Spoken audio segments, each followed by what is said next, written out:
In essence, the procedure today we'll have the lecture. We'll then have an intermission, during which time you can write out your questions, and then we'll bring the speaker back to answer your questions. Today we are very pleased to have with us Mr. Ron Miller from Portland, and the title of his lecture is Doomsday Calculations. I want you to welcome Ron to our section.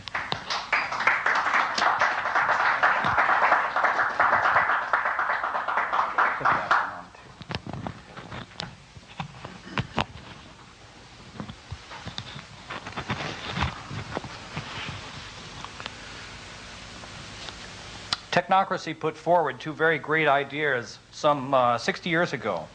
Human freedom is not guaranteed by any document or any form of government, but by the lack of a reason or a mechanism to restrict it.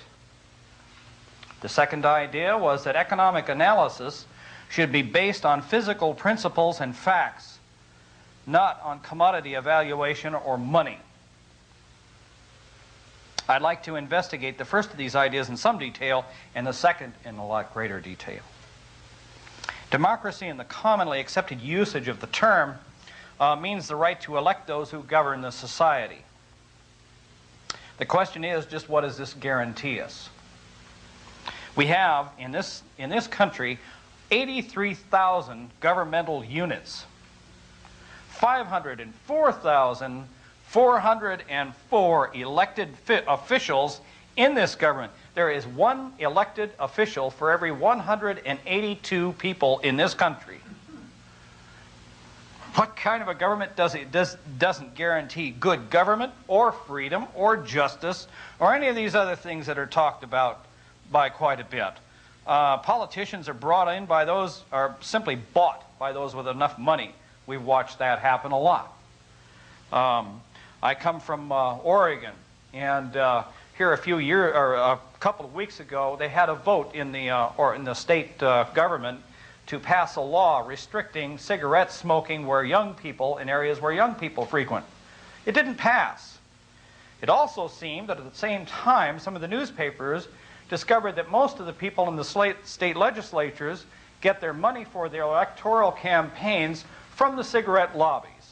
Now, of course, all these politicians said that had absolutely nothing whatever to do with my vote. What do you want to bet? This is an excerpt from one of the books I picked some of this material out of, from William Greider's, I think, Who Will Tell the People. Another familiar way of explaining the decline of politics focuses on the deterioration of elections and campaigns. The decline of electoral politics has been underway for at least a generation and is now so advanced that even political elites have become preoccupied with its implications. If the people no longer believe in elections, will they continue to believe in the power of the elected to govern their lives? Every season, new discussions are convened around the subject, searching for the mechanical reforms that might restore faith in elections. A veritable fortune in foundation grants have been spent trying to devise solutions, educating inert voters, or promoting old-style candidate debates, or discouraging negative campaign tactics. Despite these good intentions, the active electorate continues to shrink, and as we will discuss later at this point, the shrinkage is almost certain to continue well into the future. By focusing on the electoral process, these inquiries unconsciously define the meaning of citizenship in a rather narrow and passive terms. Citizens whose only role is to show up every couple of years and mark a ballot. Nevertheless, the steady decline in voting is the most visible evidence that something is wrong. Elections are the most direct link to governing power, the collective lever that is meant to make citizens sovereign and office holders accountable to them. So why don't people use it, especially when they're so unhappy with the government? Well, this is not technocracy talking at all. Since 1960, voting in presidential elections is down 20% and down 30% outside the South, where the newly enfranchised black citizens raise participation rates. Roughly half of adult America stays home, despite the hoopla and extraordinarily expensive campaigns for the presidency. Elected power in the representative branch rests on an even narrower base. a third or less of the electorate. In typical off-year elections, important senators and representatives are returned to office on the votes of small minorities, often as little as 15 or 20% of their constituents. Nor are elections the satisfying public rituals they used to be, dramas that renew the popular faith in self-government. After the 1990 congressional contest, 3 in every 4 Americans said they were not very satisfied with the outcomes, even when their candidates won.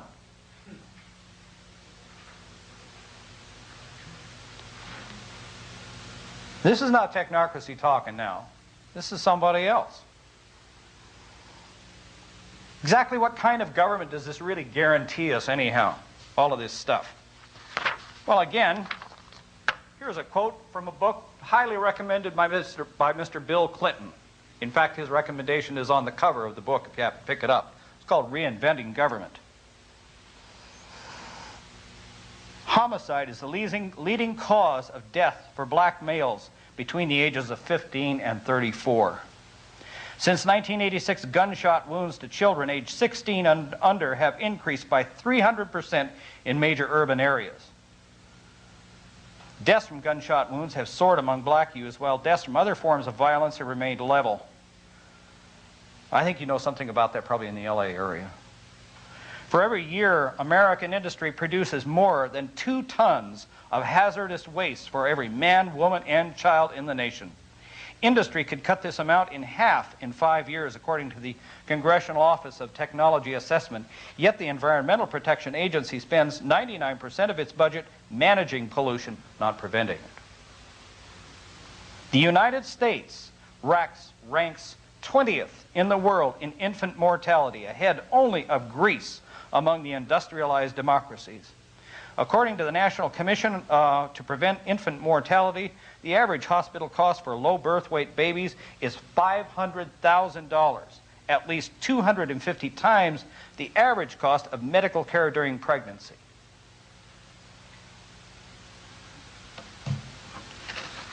And furthermore, the kind people afterwards, when these people do survive, many of them are in poor shape and have to be cared for by the society all the rest of their lives.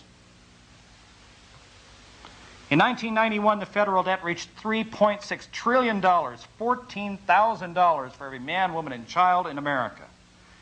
Every year we spend $200 billion in federal taxes simply to pay interest on the debt.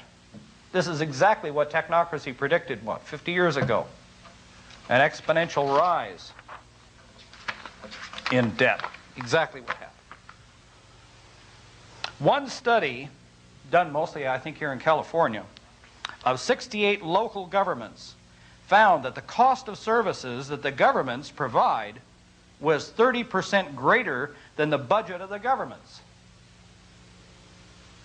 These guys can't even run their own organizations.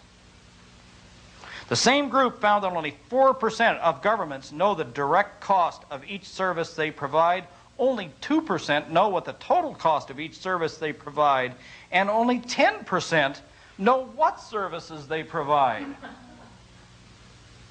These are the city governments. Politicians are elected on the basis of image, not on the basis of whether they've done a good job or not. Political campaigns are seldom based on competence. In fact, almost never. If there's something a politician does not want brought up, it's competence. Technocracy has been chided for its lack of interest in democracy and its respect for competence. No politician in his right mind would even propose a criteria for the measurement of competence. Technocracy understands that the primary function of the political superstructure imposed on our society is mostly to protect those who have money from those who do not.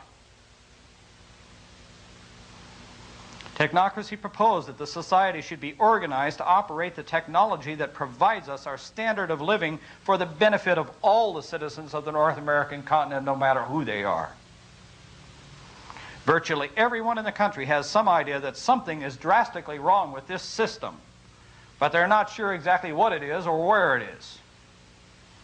Every few years they switch horses, but the same things continue to happen. The level of degradation seems to increase. They all have the best of intentions, It's just that it doesn't work. There's a simple reason for this. What it is that these people are doing and controlling has nothing whatever to do with the physical forces that are actually driving the society. It's not that these people are bad intentioned. They're not. They're good. They have good intentions, the best. They're good people in the wrong place, doing the wrong thing at the wrong time.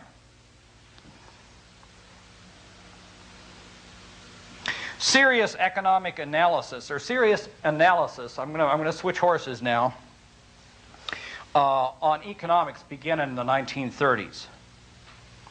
Economics at that time was little more than educated guessing. In fact, a lot of the people, the top economists at the time, didn't even see the 1930s depression coming. Some of them were still telling people to invest in the stock market a few days before it collapsed. Well, at that time, there were two directions that were proposed for the analysis of economics, because once the Depression actually occurred, everybody, there was a tremendous demand immediately that they had to have some way of at least predicting what an economy was going to do, and hopefully, maybe even a way of getting a handle on it so that they could correct it. So some very, very bright minds began working on this. The technocracy at that time, as it still does, has suggested that the only valid measure of the activity of any social system is the actual movement of physical material through the society.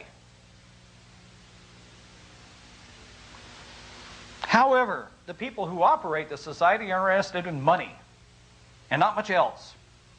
So they have set up a system whereby they can predict what the society does on the basis of money. There was another really good reason for them doing that too. If you go back and take a look at the data that's available, economic data that is compiled and readily available, what you will find is they've kept a real good record of the money and not very much of a record of a lot of other things. But you can bet they will count the beans with precision. The people who had the money supported the people who were setting up a theoretical structure on the basis of money. Once they did that, they began to make predictions on the basis of their mathematical models as to how the economy was going to perform. And economists are wonderful people for keeping charts. I looked real hard for it before I came down here, but I couldn't find it. The economists actually have a chart as to how their predictions have done over a period of years. They keep charts on all this, so they don't trust themselves either. They know doggone good and well that they're full of hot air a lot of times, better than anybody else, because they're in the business of reading it and seeing what they've been doing. Well, what you see is that in the 1930s, their predictions were really lousy. Over a period of time, their predictions have gotten better and better and better because they've refined their mathematical models. Well, the next thing that has happened, of course, that when these guys are so far off with their predictions, they've been subject to quite a bit of snorting, people laughing at them, so on and so forth. The question is that why didn't they realize at that point the difficulties of the method that they were using and adopt some of Technocracy's suggestions to begin to predict how an economy is going to move on the basis of physical materials moving through it? One reason they didn't, the reasons they didn't are the two reasons I've already said, because of the fact that the people who have money were interested only in money, and the fact that there's plenty of data readily available. Now, another problem that economists have, a big problem, is economists can't run experiments. Every other scientist can do that. You know, you can set things up and run a really good factorial experiment and pick out all the factors that are affecting the way the thing moves and so on and so forth. But you can well imagine what would happen if a bunch of economists got together and say, well, let's see what are the factors that cause a depression. So we'll start a large depression going here and see what are the factors affecting it. You'd very shortly find that a lot of politicians would be leaving office very quickly, and a lot of new people with some very different ideas would be taking over in a big hurry. Economists can't run experiments. They have to take a look at what it is that they see has happened and try to figure out from that, and based on that, where the thing is going. So that's where all their mathematical models come from. There is one major problem with setting up economic models that are based on the measurement of money. One really major problem is that models that are based on money can't see anything that is outside of money. That's the reason why economists don't understand Technocracy's predictions, because Technocracy, what it is that Technocracy has pointed to is outside the realm of money. We are talking about the movement of actual physical goods, physical things moving through the social system, not about money.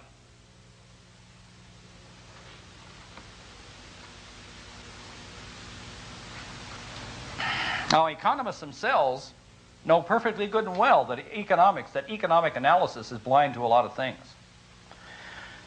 They've even come up with words for this. The economists themselves like to call these things externalities. They're external to economics, to economic thought. Some externalities are all the waste that goes on in the system.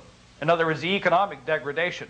Because nobody makes any money off of it, it doesn't even figure into the calculations at all. So it doesn't make any difference if you waste everything that there is in the system and throw it away. In fact, that's a very good way to make money.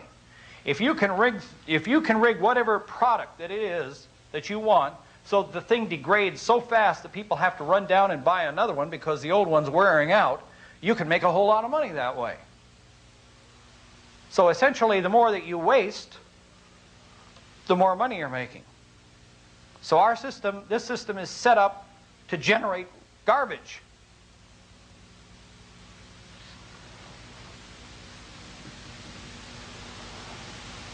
A lot of scientific theories have been condemned when they've first been discussed because the people who are in that field and who make their livelihood couldn't bring themselves to look at new methods and new ideas.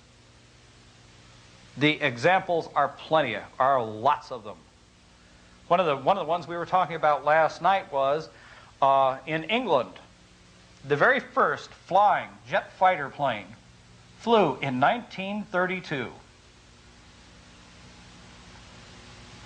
And the guy who built it is still mad as a hornet. He says if the military had just had brains enough to take a look at this thing and realize what it was, there wouldn't have been a Second World War. Was it only the British who were so stupid? Not really. In 1941, unfortunately, Henkel had a flying jet aircraft in Germany. And the German generals took a look at this thing and said, the thing's a big maintenance headache. It's another toy. We're not even going to look at it. I sure am glad they did. Are they the only ones who are capable of being stupid? Not really. The Americans had one in 1942, the Bell P-59, and it was down in this area, and it was flying out of here. And they were so afraid that somebody might find out about this thing. There's only 15 people who knew that the thing even existed. And as a result, they never could refine or improve on it or anything else. And we didn't come up with a working jet fighter plane until they realized that both the Germans and the Russians had one. Then we thought, holy smoke. We better get busy. Yeah? Is it only in things like the military? Is the military the only ones who can be so stupid? Not really. Scientists are just as capable of being dumb as anybody else. In about 1910, in the early 1900s, a geologist came up with a theory that the continents that are on the Earth move around. I don't know exactly what he called his theory, but he said it looks as though the continents themselves are actually moving around. And he was regarded as a great big crackpot, a nut. And they consigned him to just another one of the screwballs. And lo and behold, in the 1960s, they came to find out the guy was right. So, oh, geez. Technocracy is in exactly that same situation. We're right. We know we're right. And one day they will find it out. And I'm hoping that we won't find it out when we're standing right on the edge of the cliff just before we fall off. What technocracy represents is what is referred to today, in today's popular language, as a paradigm shift of the first magnitude. By a paradigm shift, paradigm is one of those words that's real popular today, but what that really means is your worldview. Everything that you look at out in the world, you filter through your brain. Some things you see and some things you don't. Some things make sense to you, others you just scan over them. You don't see them. And your person's worldview is extremely important. Today, most people's worldview simply cannot include a system that operates without money. They can't believe that the world can function without money, despite the fact that money itself has only been around for about 7,000 years. How did we ever get to where we got? Because there was about 2.5 million years in the Stone Age before man ever invented money. Money was an invention, nothing else. It was a useful one. A lot of technocracy's analysis is based on growth curves. The very first growth curves that were come up, and I don't see the little plaque around in here today, were come up with by Volterra and Lotka in about 1925. Their curves are still used a lot. One of the examples that they used of their growth curves was rabbits. They used rabbits and foxes. You could see the growth of a rabbit population and so on and so forth. The technocracy at that time suggested that growth curves should be used for the measurement of the social operations. Let me put up my first graph here. A growth curve kind of works about like this. Whatever it is that you're talking about, it starts out low at birth, and then growth increases as you get toward middle age, and eventually peaks out and then begins to slow down and decline toward death. And this kind of phenomena occurs in almost anything that is living. In fact, it does occur in everything that is alive or living. And another thing too is that for those of you people who have seen a little bit of statistics, this curve is very closely matches the probability curve, which is primarily what Volterra and Lotka went on. In fact, this is a pretty close match. The smaller curve here is the actual life cycle, and the thicker curve here is the probability curve. What this means is that right here in the center of this thing, you've got the highest probability, and the lower probability as you get out toward the tails on this thing. Normally, a probability of this curve is set up so that this point here is 0. As far as a life curve is concerned, this point over here would be 0. Birth would begin over here through the peak Middle Ages, and then on down this way. And this occurs for almost anything.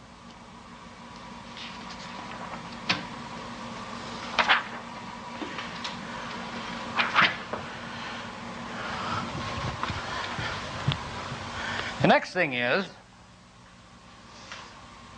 that if you add up the total amount of area or the total amount of growth, say, that has occurred at any one period, and simply draw a curve that's based on that, you get what is called a growth curve, like this. These are the type of curves technocracy has been looking at. Now, what you need here is a kind of an intuitive understanding of how a growth curve really operates. And I came across an outstanding example. You need something other than just looking at this mathematical abstraction, which is kind of what it is. This is a conversation that took place between Lucy and Charlie Brown. Lucy, what are you doing on top of that haystack? Charlie Brown, I'm looking for needles. Lucy, you'll never find one. Charlie Brown, sure I will. There's a lot of them in here. Lucy, how do you know? Charlie Brown, I threw them in there so I can practice finding them. Lucy says it will take you forever. Charlie Brown, it may be slow in the beginning, but as I get better, it will go faster and faster. The more needles I find, the faster it'll go. Lucy, stubbornly walking away, it'll take you forever to find the last one. I think they're both right. That is basically how these growth curves operate. We've all heard of a learning curve, but not very many have ever really seen one.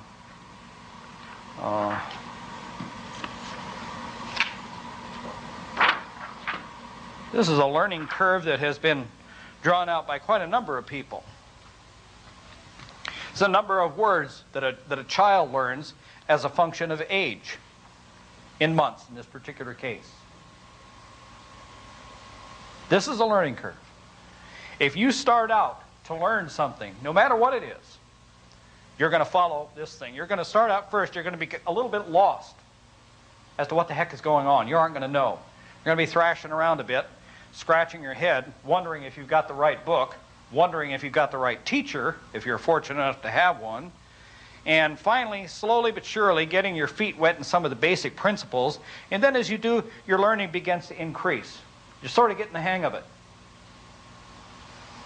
And then it gets to the point where it really speeds up. You're really going through this thing. And then eventually it gets to the point where you've the subject itself is beginning to tail off. You've learned about what it is that you can learn from it, and the total amount of learning that is available begins to decline. It begins to tail off to where this thing gets flat. Growth curves can be used for a lot of things. Lots of things.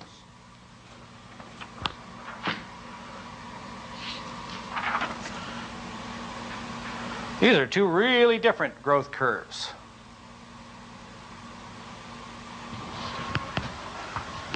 This is the growth, if you think, say, a confined space. This is in a controlled space.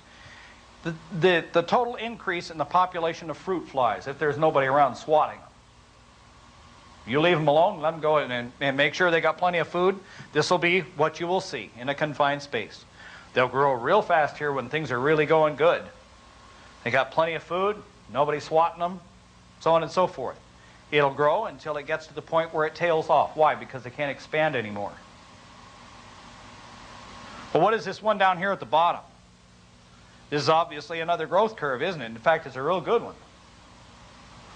The one down here at the bottom, let me slide it up just a little bit.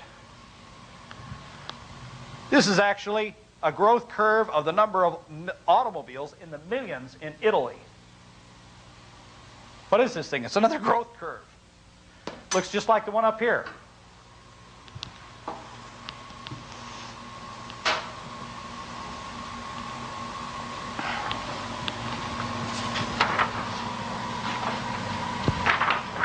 Here's another one.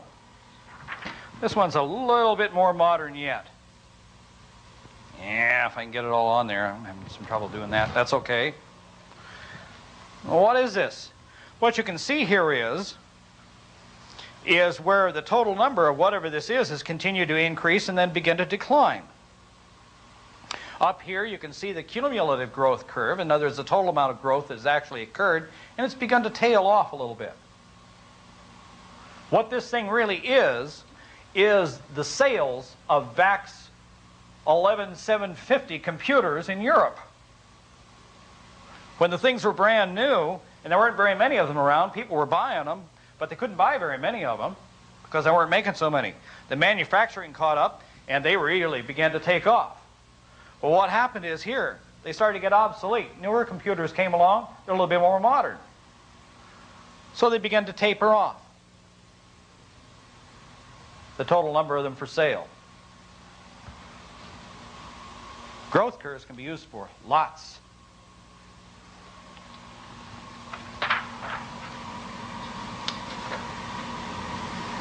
All right, here's a really interesting use. Here's a regressive use of a growth curve. Yeah, get on there. I know you can do it. There we go. This is a growth curve of explorations in the Western Hemisphere. The growth curve of this one right here, the very first one, is Columbus. I don't know who the next one is, probably Magellan or somebody like that. And what you see is another growth curve that shows the total number of these things going up and eventually tailing off toward a steady state. What this growth curve predicts is that down in this area that there were 13 or so explorations that were unsuccessful. So growth curves can be used for lots of things.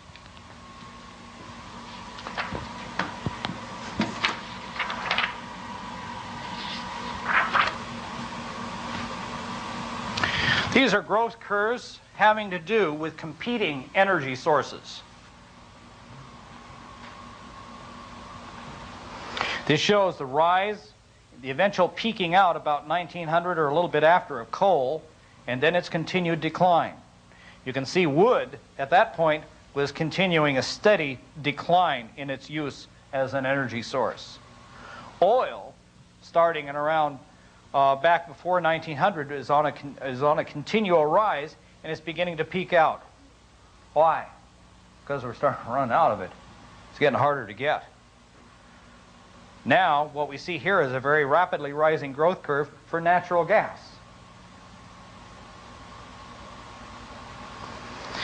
But there's another interesting thing about these curves, especially if you take a curve of all of energy, which I don't happen to have the curve with me. I should have run one off, but I didn't.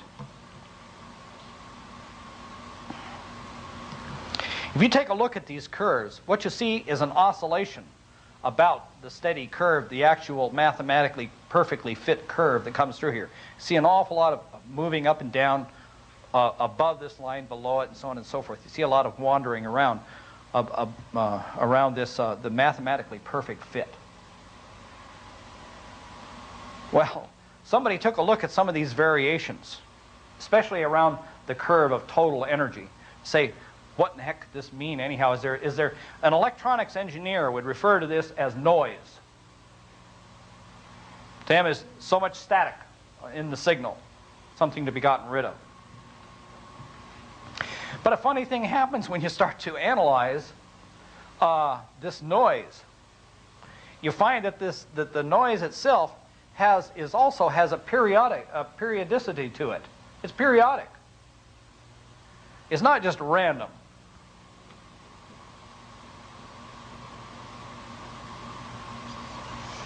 What they have found is that the ups and downs, the places where this curve goes over, above, up, and down on the actual on the curve, say, of total energy, has a period of about 56 years. So the guys who drew this curve and looked at this scratch at their heads and said, well, can we find something that goes back a heck of a long ways, you know, and see if and so if we can pin down that period. And here's what they found. Let me see, what is this one here? This is the United Kingdom's Wholesale Price Index. And they've been maintaining records of that since around the early, before 1600. Like I said, these guys will keep track of the money. If nothing else, they'll keep track of the money. You can bet on that. And what we find is, this thing here is about a 25-year moving average, so that it smooths out all the bumps and everything that would be in this thing all the time. And again, what you find here is a 56-year cycle of variations. So, turns out that there's a whole lot of things that correlate to that. In other words, what you've got here is a boom-bust cycle.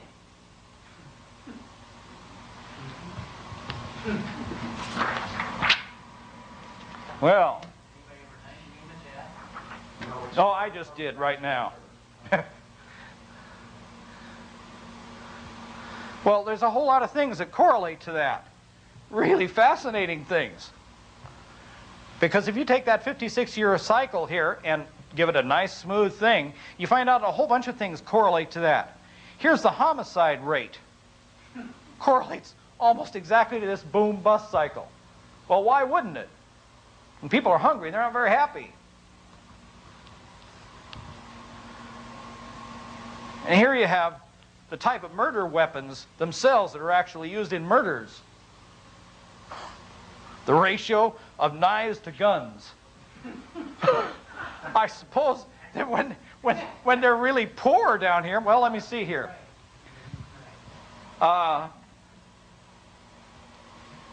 Yeah, when they're really poor, they can't afford guns too much. Guns are kind of expensive. It makes sense. There's a whole lot of things that correlate to this cycle. Here's a whole bunch more of them.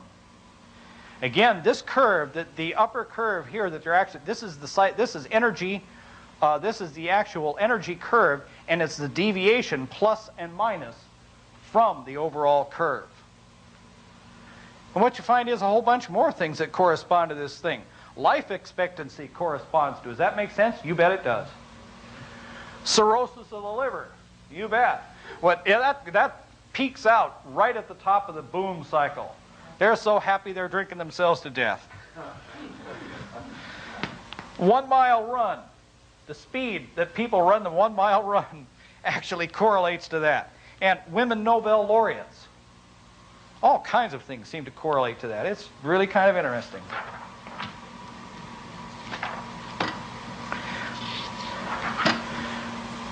Well, here's another one.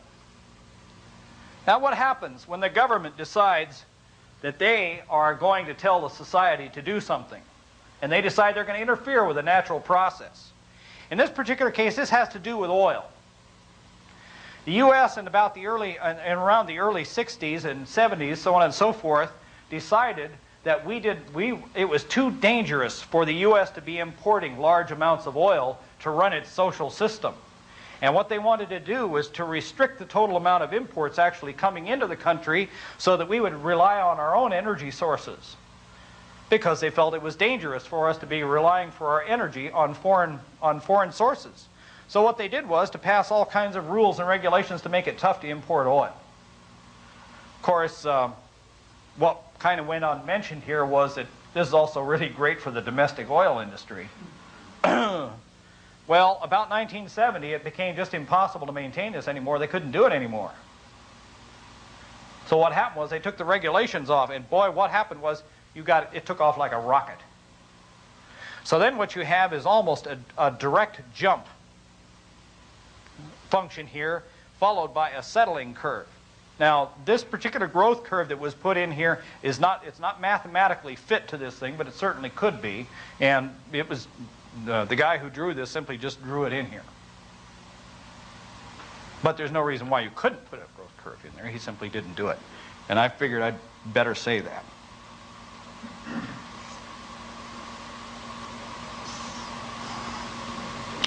Now, newer growth curves have been derived since Volterra and Lotka.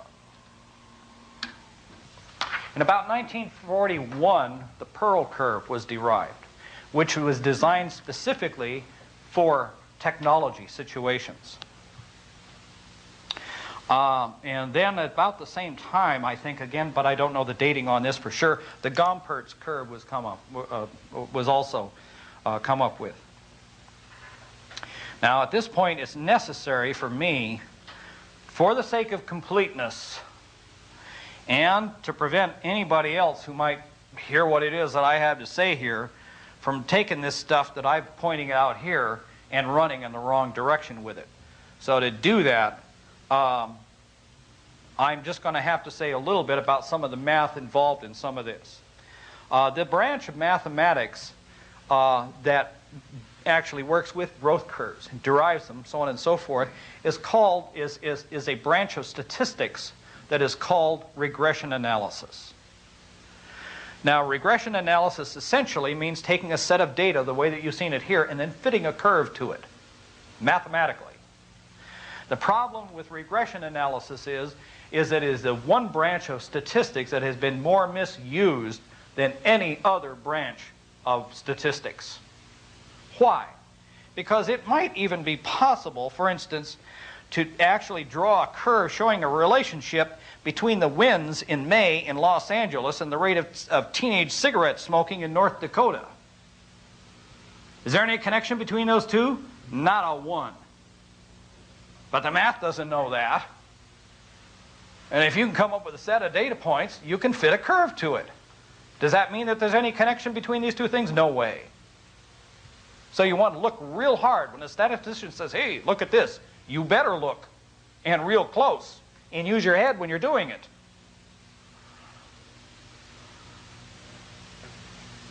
It was found several years ago in one study that 57% of the medical studies done recently were based on bad data because of people using regression analysis. And it's especially bad now that we've got all these computer programs, because you don't even have to understand the math at all. You just pump in the numbers and the thing draws out the curve for you, puts it in there, and gee, it's just no problem at all. So it's really easy. A computer can help you to do some really stupid things awful fast if you don't know what you're putting in.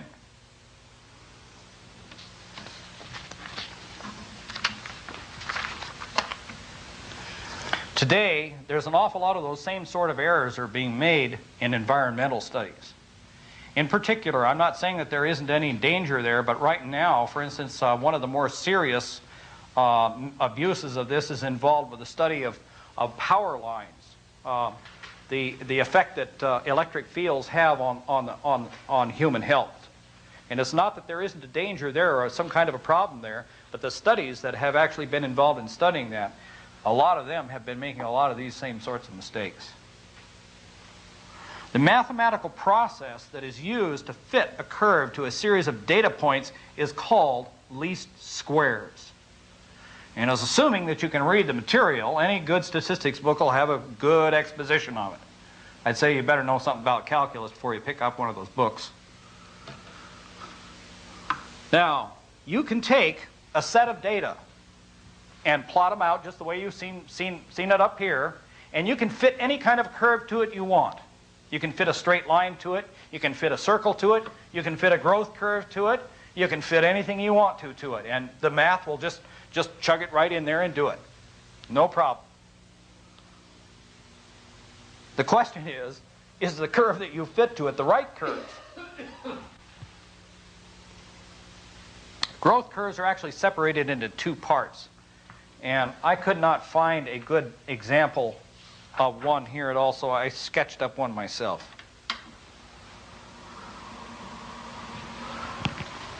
This is something typical of what you might find on a growth curve.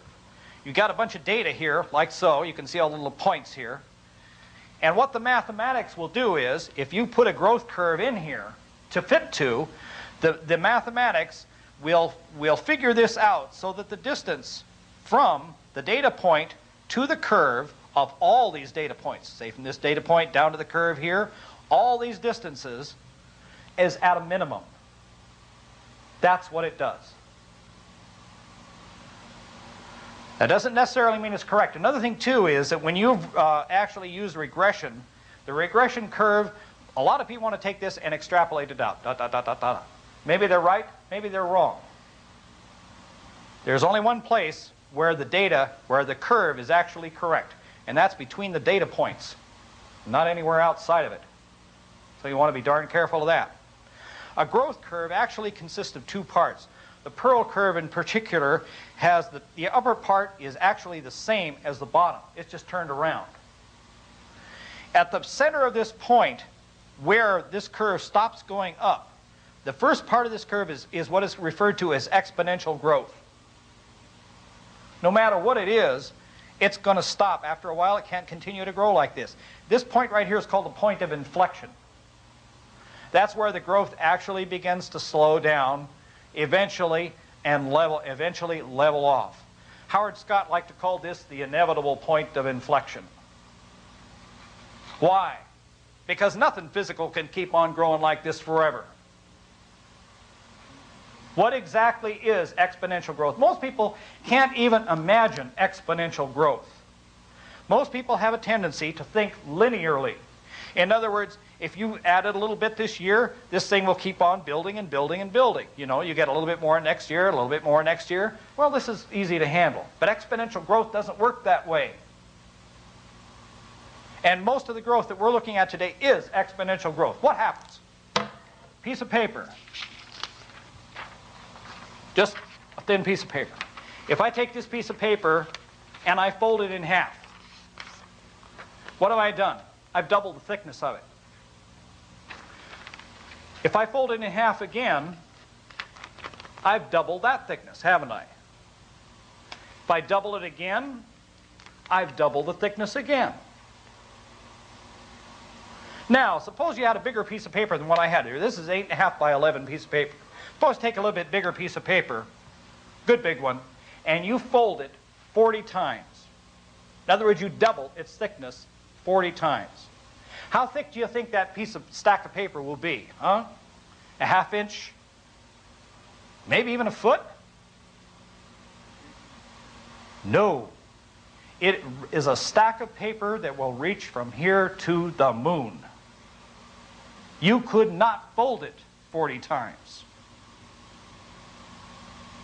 Because what you're doing is you're doubling what you already have. Every time you double this, you double it again. One of the oldest little gags or little fables that is told, and it was told by a Persian king back centuries, hundreds, thousands of years ago, has to do with the chessboard. The mathematician who invented chess he was admired so much by the Persian king that the king told him he could have anything that he wanted, whatever it was, just name it. Well, the mathematician came up with a good prize. He said, all right, there are 64 squares on the chessboard. On the first square, I want 1 grain of rice. On the second square, I want 2 grains. And on the third square, I want 4, and then 8 on the fourth, and 16 on the fifth, and so on, all the way on up. How many grains of rice do you think that made? It was years and years of production, of rice production, that would have actually been required to do that. It was more rice than actually was produced in the whole world. If you don't think so, try it yourself. Get a box of minute rice at home and try laying it out on the chessboard. See what you get. Problem here is we don't understand the real nature of exponential growth. It is explosive. In fact, exponential growth is the description, the chemical description of an explosion. This is what we were doing with our society, and even worse. And why Howard Scott talked about the inevitable point of inflection. He wasn't kidding. You can't keep on going like that forever.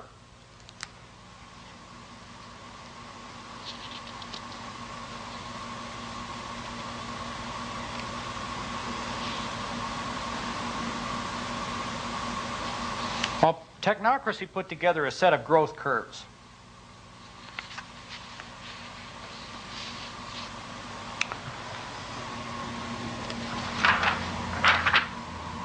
Many years ago. Many of you have been around here for a while. I can't believe you haven't seen this one.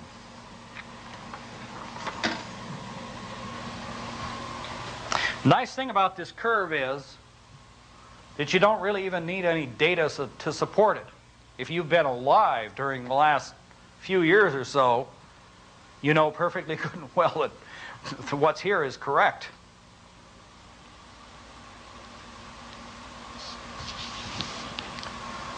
All right, what are we seeing here? A growth curve. Where does this come from? Physical production. Well, what is it that drives physical production?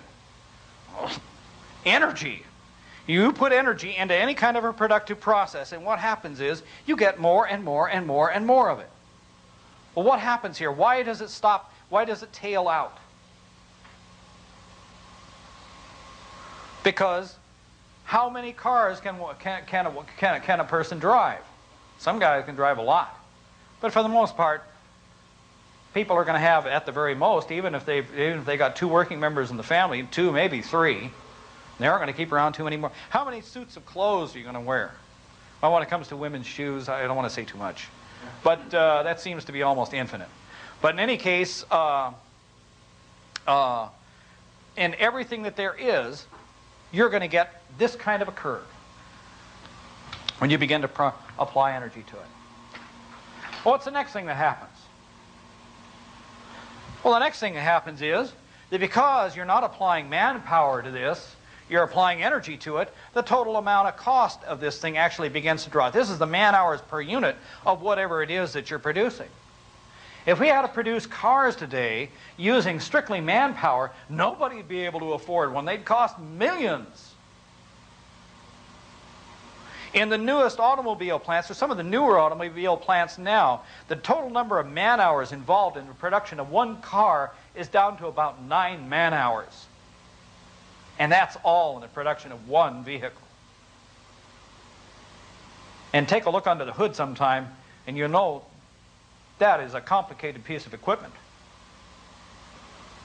Another place where this is really beginning to occur now is in the computer business.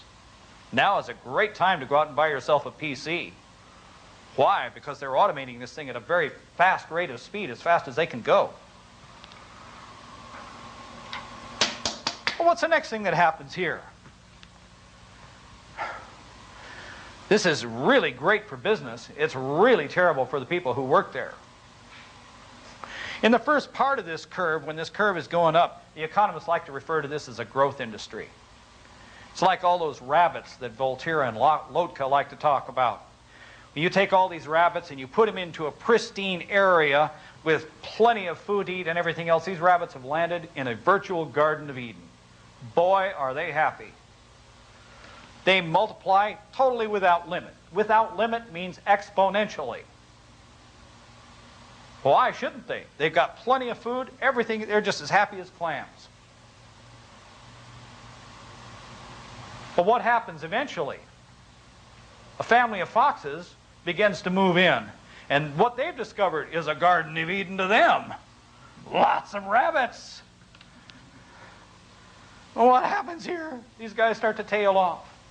And no matter what it is that you're looking at here, a curve like this can be drawn for a single business, a whole industry, or the whole economy.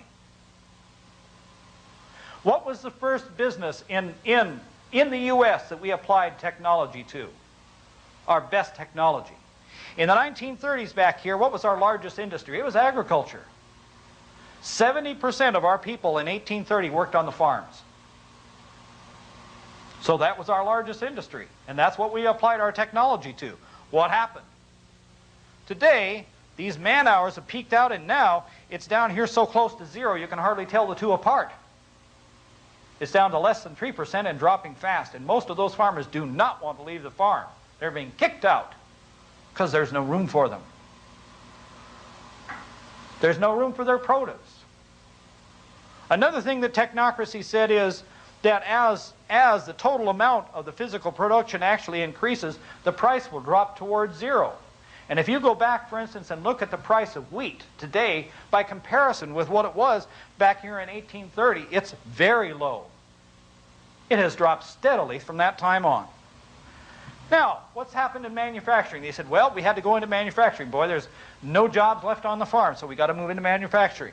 When you go back and actually draw out the curves for this thing, I did that once, and I wish I'd brought the darn curve along with me because I did sketch it out. You find that this thing peaked out about 1920 in manufacturing. That came as a real shock to me. Because when you go back and look at the total amount of production in manufacturing in this country is still increasing. And they're saying that manufacturing in this country is declining.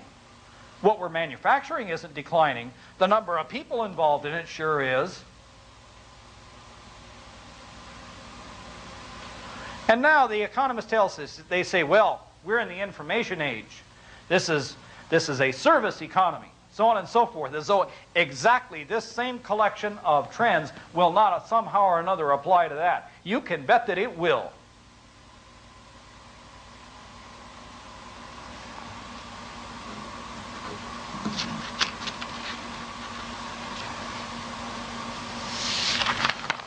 For the last 60 years, Technocracy has been offering the only plan for the operation of a high-energy civilization that exists anywhere.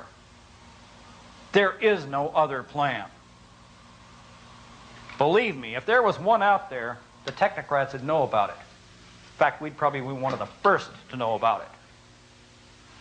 There is no other one. But what are we going to do here? We're going to wait until this thing drives us right into the dirt, aren't we? Because what is going to happen as time goes by?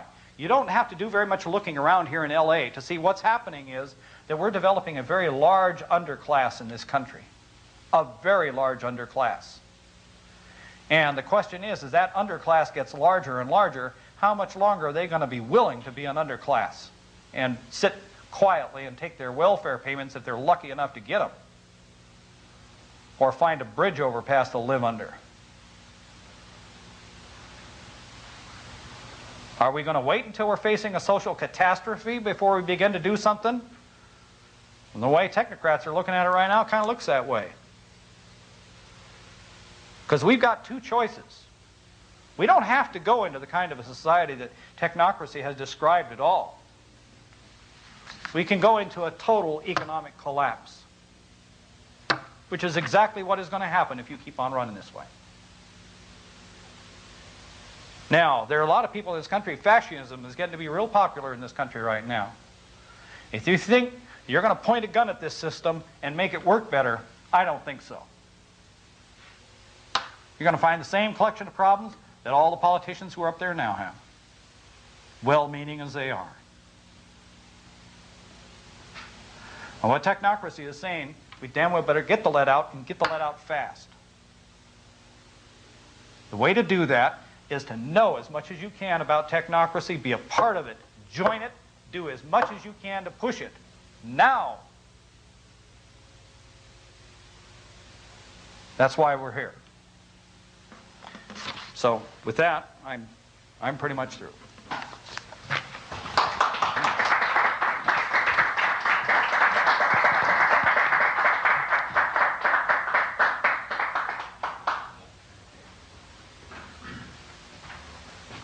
While you're writing out your questions, I wanted to mention that we have the two latest Technocrat magazines. The Northwest Technocrat, has this exponential growth curve of death on the cover. There's nothing in the text of the magazine that relates to that other than just a little short description of the cover. But I noticed in the middle of the magazine there's a quote by Sitting Bull, who was a well-known Indian chief. In 1885, he made this comment. He said, "The white man knows how to make everything, but he does not know how to distribute it." And then the other magazine that's from Vancouver, Canada, the Technocracy Digest, this is the one for the second quarter of 1993. The title says, "Solution is Technocracy." The main article is "Who Does Your Thinking For You?" And then there's another article about the prophecy of President Abraham Lincoln. And a number of you were fortunate enough to receive this copy that we made from the Cleveland Plain Dealer of the plot of the national debt. And you'll notice, you go down here where the little Confederate flag is, there's a leap in 1865 to $3 billion in debt. Now, it's an interesting story about that. Abraham Lincoln went to the lenders at the beginning of the Civil War and asked them what kind of interest rate that they would charge the government to loan the government the money to operate the war. And I think that what I read was that they said that they'd be happy to provide him all the funds he needed at 18%. And supposedly his comment was, "I'm not sure who the real enemy of this country is, but," he says, "I'm fairly certain they're in this room with me." Well, interestingly enough, there was no debt incurred during the entire Civil War, because Abraham Lincoln used the powers vested in him by the Constitution to create the greenback. And the greenback was used to pay all of the debts of the nation during the Civil War. Well, very, very shortly, almost immediately after his assassination, the greenback was declared worthless. They were all brought back something like 5 cents in the dollar, and the bankers financed the Civil War. And there we see our first little leap there. My understanding, we're still paying for that. And of course, that's just almost an insignificant pimple in there. But the interesting thing was that there was a National Banking Act passed in 1863, which of course was during probably the peak of the Civil War. He had made a statement. He said, "I see in the near future a crisis approaching that unnerves me and causes me to tremble for the safety of my country. Corporations have been enthroned. An era of corruption in high places will follow, and the money power of the country will endeavor to prolong its reign by working on the prejudices of the people until the wealth is aggregated in a few hands and the republic is destroyed." Well, certainly couldn't possibly have even dreamed how accurate that was. So I'll give you a few more moments to write out your questions. Then I will pick those up and we'll bring Ron back then as soon as he's had a chance to look over your questions.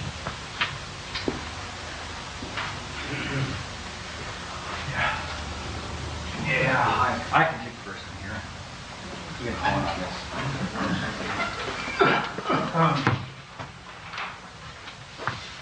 How about I vote in a technique?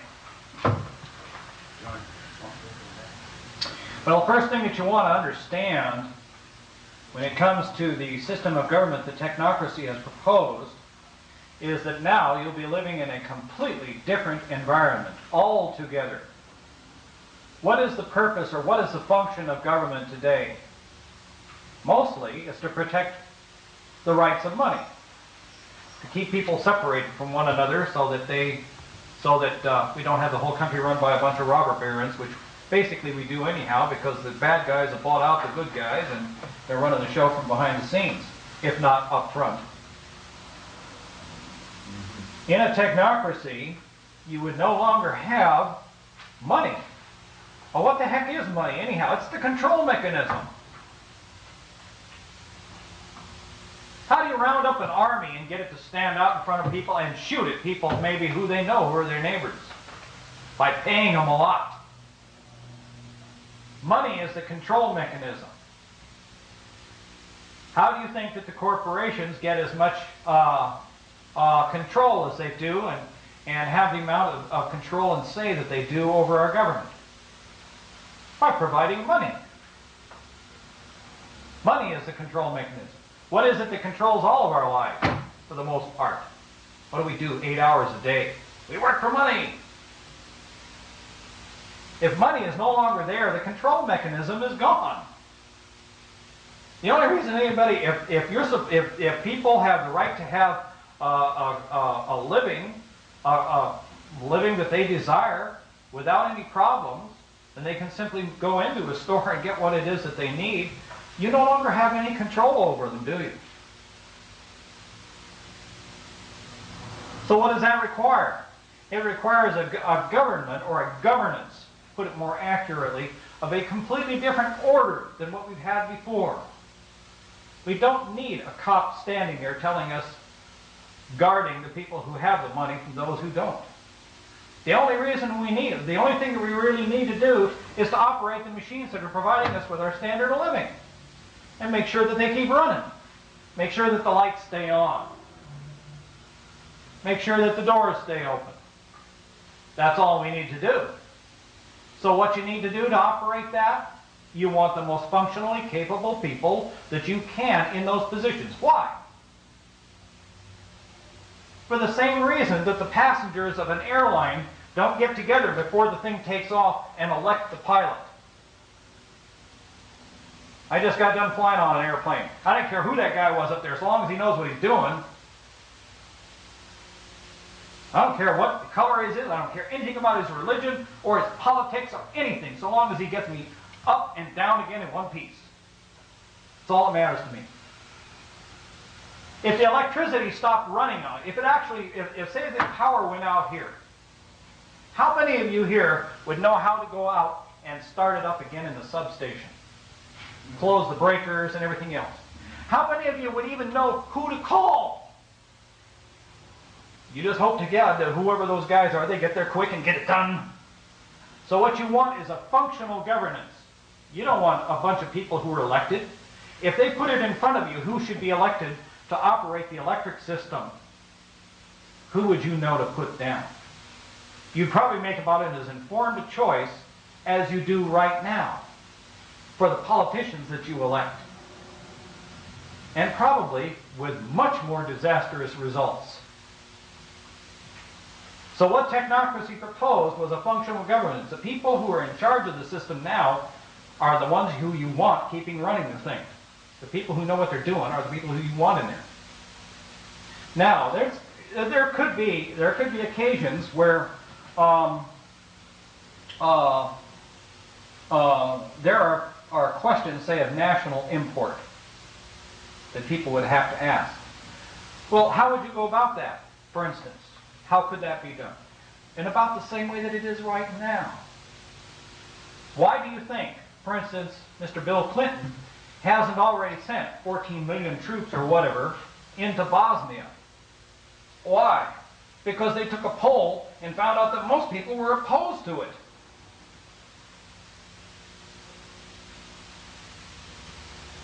Now, in the next 10 years, we're going to have a tremendous increase in electronic interconnection. Everyone will have, or anybody who wants it, will probably have a television connection in their home that will be a two-way connection. Could you run a nationwide poll of everybody in the whole country who had an interest in the topic? Yeah. Could it be tabulated by supercomputers just like that? Yeah.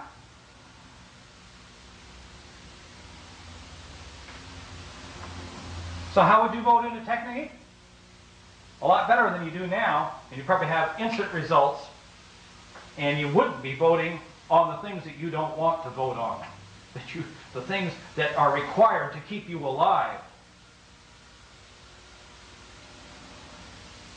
When you go into the doctor to have when you go in to the hospital for surgery, do you care anything about the politics of your doctor? Do you care if he runs around with 3 women at the same time? Hell no! All you care about is he knows what he's doing! And that's what you want.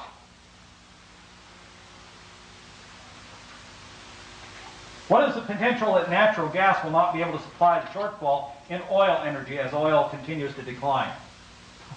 Well, it's about the same chances as just about everything else. It's natural resources, and natural resources run out when you use them up. It isn't going to work. The only way that we can supply energy is with what are referred to today as renewable resources. Technocracy proposed one plan there something like 60 years ago. It's a good one.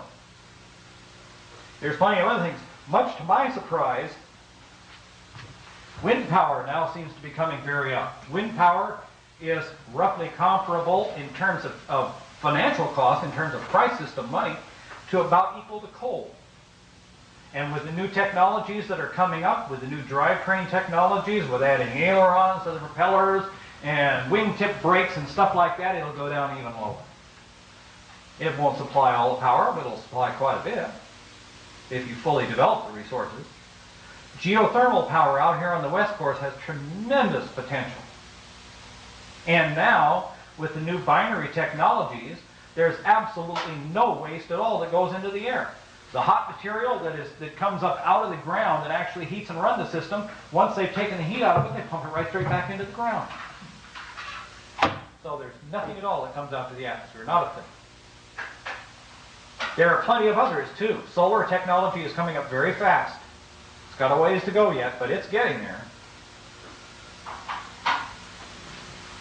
Now, if whatever it is that you have is a natural resource, when people first came over to this country, they figured the total number of trees in this country is absolutely unlimited, totally without bound. What are we finding now? We're just about out of it. And if you don't think so, take an airplane ride on a clear day over the Northwest and take a look down. You'd be somewhat horrified, I'm sure, to see what there is. What you see is gigantic patches that have been stripped completely bare. Why?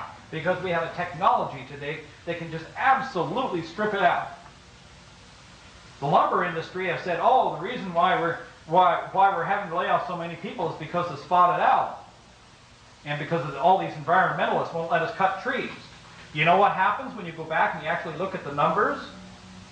You find out that the logging concerns have been automating at a very rapid rate, as fast as they can possibly go, and that's what's kicking all the loggers out of work. And it's not because they're using any logs. Last year they cut more logs than they've ever cut before.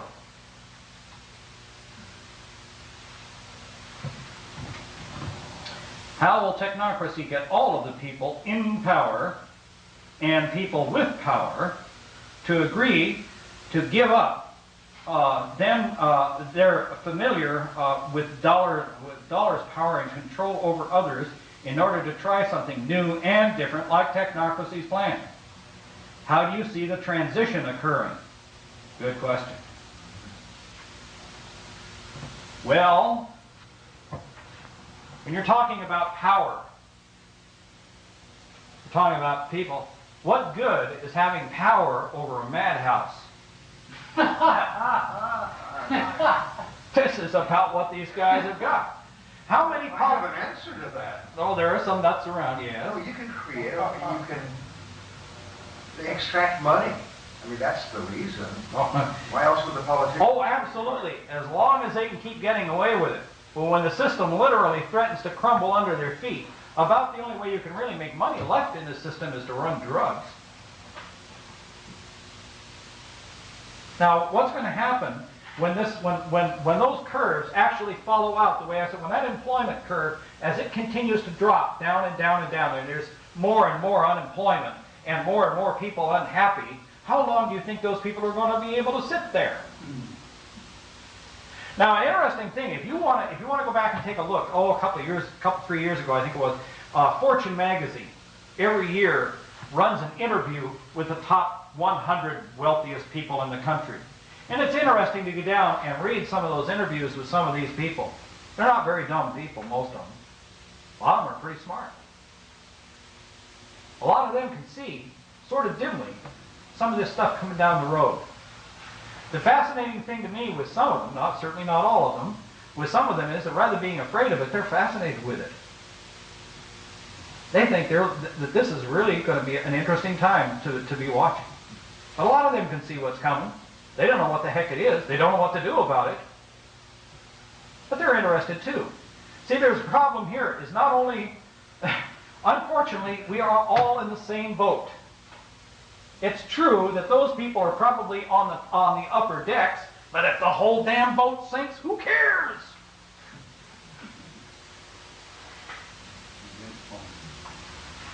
So these guys live here just like we do. Like the rest of us slobs. And they may be driving Cadillacs, but they'll go down just as surely as the rest of us. If there's nothing left underneath them, no hope for them either. All right, now how do you see a transition occurring? That is a real problem. That is a problem. Because the transition can't be smooth. People never, ever change their social system for light reasons. Never. Why? That's an important human defense mechanism. If the human race had gone through its existence, switching from one thing to another, to the another, to another, we wouldn't be here at all now. The number one motto of the whole human race is, if it isn't broke, don't fix it. And people have to have it demonstrated to them conclusively, beyond any shadow of a doubt, that what it is that they have now doesn't work at all and isn't going to work before they begin to move. It's a human defense mechanism. So when you start talking to people about social change, usually they get scared. And when they don't get scared, when you're walking around with a sign, doom is upon us, and they're interested and they want to hear what you say, you know it's coming close. And it's interesting to me that more and more people are interested in listening to Technocracy today than I've seen in a long time. When I first joined this organization back in the 50s, if I talked about Technocracy, I was called a communist. A little bit later on, when the environmental movement came in, if you started talking about technocracy, you were called a fascist. Depends on what's in or out at the time.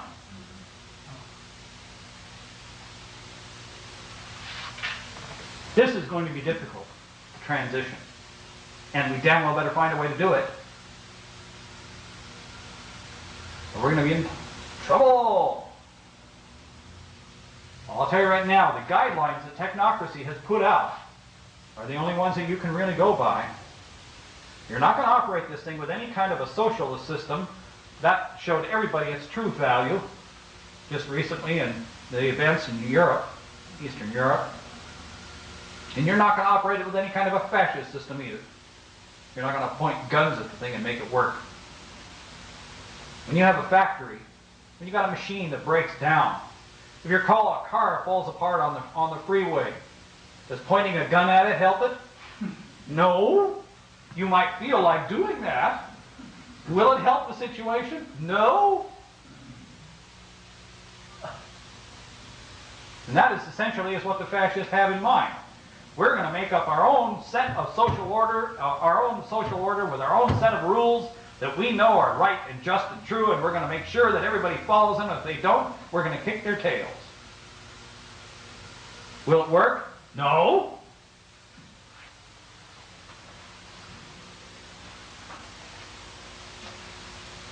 Communists, socialists, people like that have the best of intentions.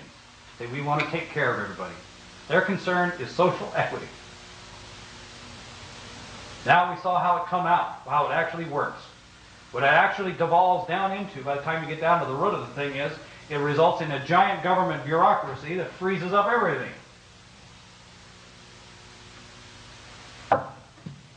So, we got some more questions? Okay.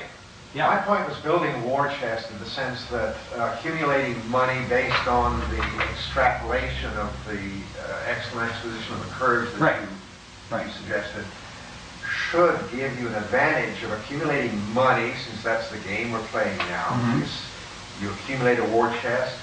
As an example, Ross Perot, without even stumbling, he what, 28%, 20% of the electorate. Yeah.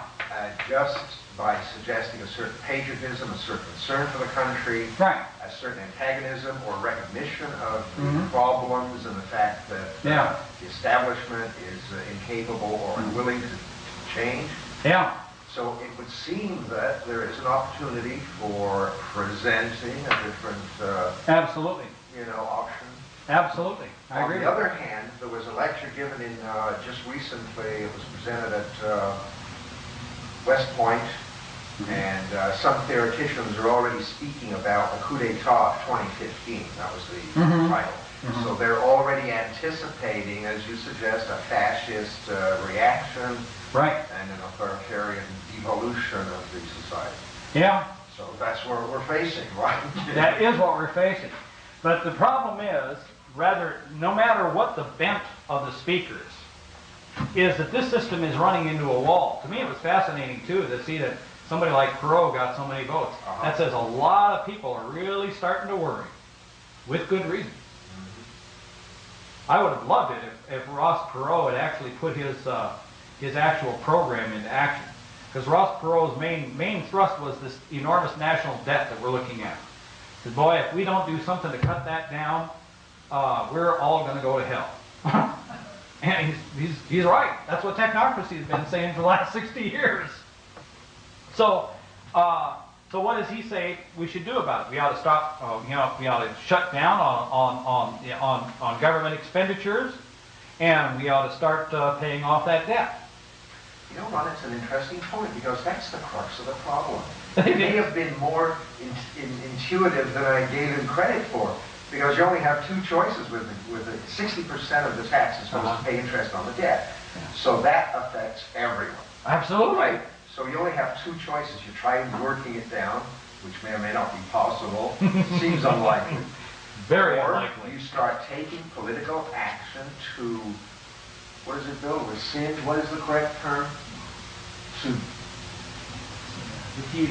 repudiate the national debt. And that may be the basis of political action. In other words, you get 60% of the taxes immediately off your back.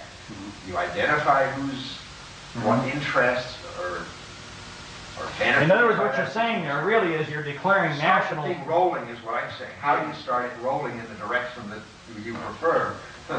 That is a very good and a very difficult question. But I'll tell you one thing we need right now is more technocrats. No doubt. We need the technocrats.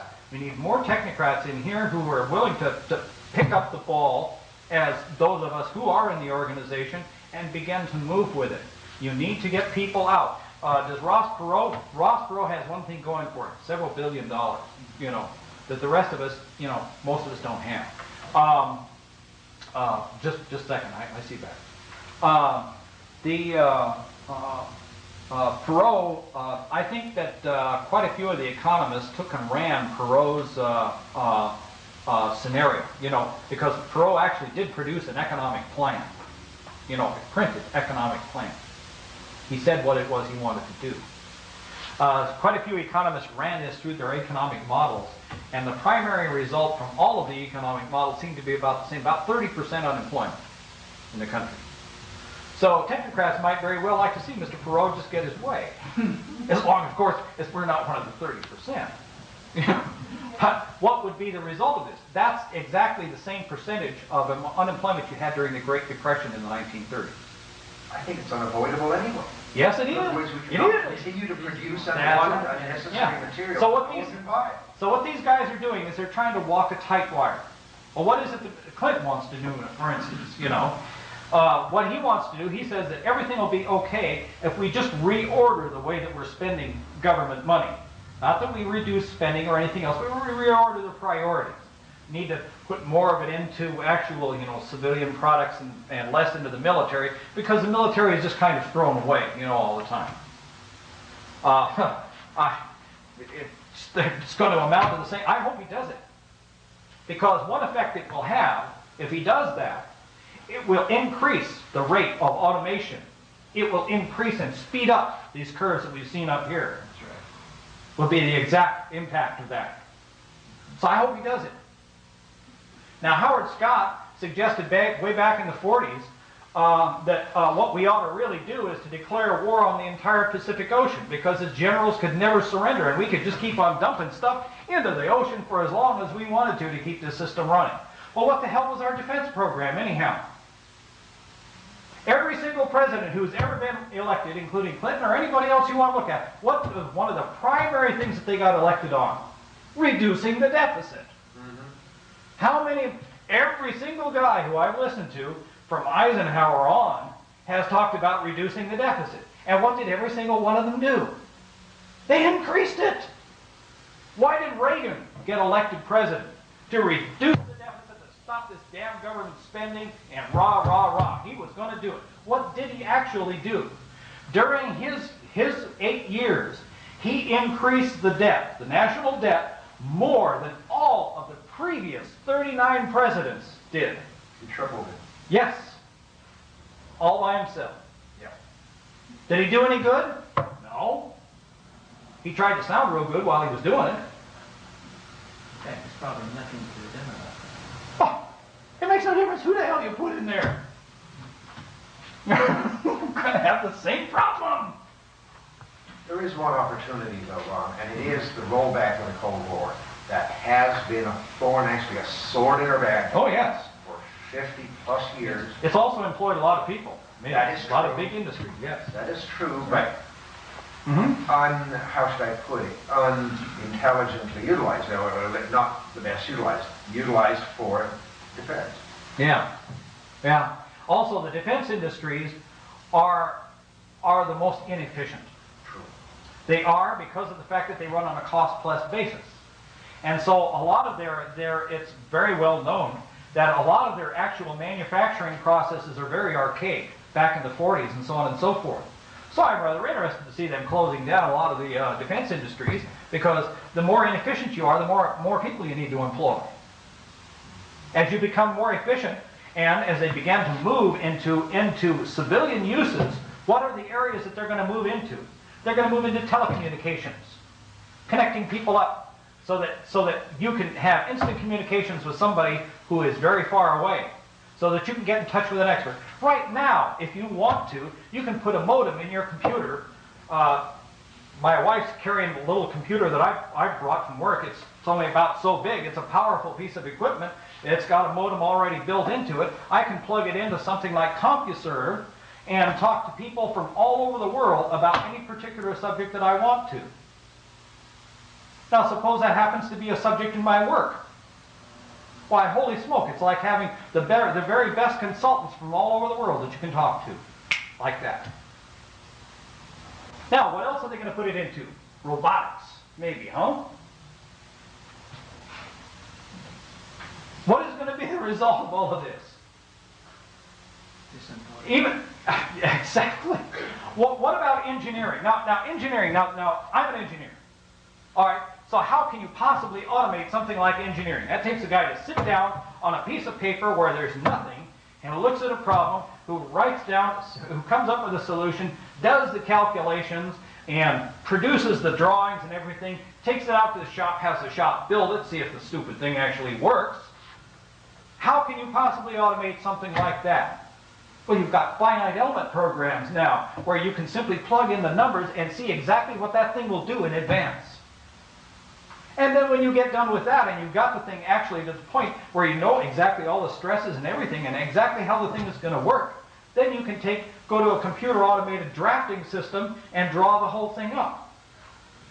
Revisions used to be a major part of engineering work, of drawing revisions, where you had to take a drawing, erase that part of it that didn't work, and draw in the new part that did work.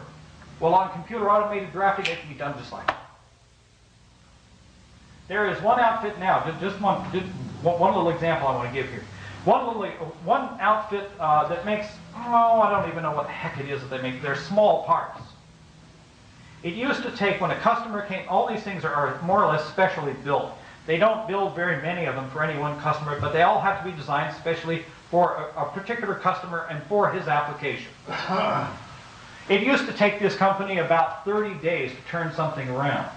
In other words, from the day that the guy came in and talked to the marketing guy, and the marketing guy sort of sketched up the problem, and went to the engineer, and the engineer designed the whole thing up, and then they took it out to the shop, got it built, tested it to make sure that it actually works, loaded it up, or whatever it was that was required to test it, and then actually got the thing out and delivered to the customer. It took about 30 to 60 days, depending on the complexity. With the new systems that they have now, they recently brought in one part that had a fair degree of complexity to it, and 4 hours later, they were rolling out off the product line, out of the production line. So don't think that the professions are going to be any shorter of this than anybody else. When it comes to doctors, you can take an X-ray and send it by telecommunications to the best experts in the world, to 5 of them, have them take a fast look at it and say, yeah, that's what it is, or no, that isn't what it is. So all of these things are going to have a tremendous impact. What is it going to do? It's going to speed up these curves. Yes. Yeah, you have a question? Yeah, you say a lot of interesting things, and I'm trying to assimilate all that, and I have a question. I hope I can get it out clearly. Yeah. And that is that with dictatorial systems, they don't have the capability to regenerate themselves, to repair themselves. And the human species has succeeded to the extent that it has because of its own adaptability. Right. People can adapt. Yes. Our system seems to have a certain amount of adaptive ability. So will democracy as it's constituted here keep doing regenerative self-repair work? Or is this clash, this ineptitude of the system, of the market system, is it going to get to be so precipitous that there could be a transition to technocracy? I'm trying to see, in my mind, if you think that